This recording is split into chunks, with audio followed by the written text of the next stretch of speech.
दिव्यांग शेतकरी बापाला शेती कामात मदतीला धावून जाणारी लेक झाली मुंबई पोलीस। जिद्द, चिकाटी आणि प्रयत्नाला नेहमीच मेहनतीची जोड दिल्यास यश दूर नाही। मेहनतीनं यशालाही सहज गवसणी घालता येते, याचाच आदर्श अंबासन तालुका बागलाण या ग्रामीण भागातील निकिता भांबरे या तरुणीनं घालून दिलाय। या ध्येयवेड्या मुलीनं घरची परिस्थिती अतिशय हलाखीची असतानाही दिव्यांग शेतकरी वडिलांना शेती कामात मदतीचा हात देऊन दरमजल गठत मुंबई पोलीस होण्याचा बहुमान मिळवलाय। मेहनत आणि जिद्द ठेवल्यास प्रतिकूल परिस्थितीवरही यश मिळवता येते।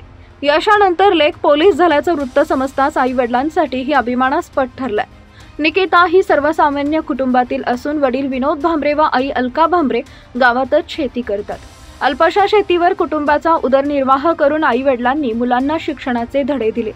निकिताचे शिक्षण अंबासन इथं 10वी पर्यंत झाले।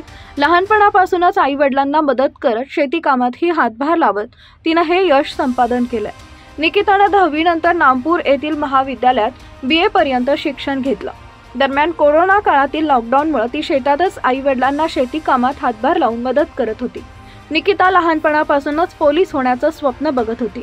यासाठी अंबासन येथील फाट्याजवळील डोंगराच्या पायथ्याशी मित्रमैत्रिणींबरोबर सरावही सुरू होता। खेळ शिक्षिका डॉक्टर सौ सुरेखा दप्तरे यांचंही मोलाचं मार्गदर्शन लाभलंय। मॉलवरील काम सोडल्यानंतर 2023 रोजी मुंबई पोलीस भरतीसाठी फॉर्म सुटले। त्यात पहिल्यांदा फॉर्म भरल्यानंतर यश संपादन केलंय। तिच्या या यशाबद्दल गावकर यांनी स्वागत केलंय। प्रतिनिधी शशिकांत बिरारी, संपादक।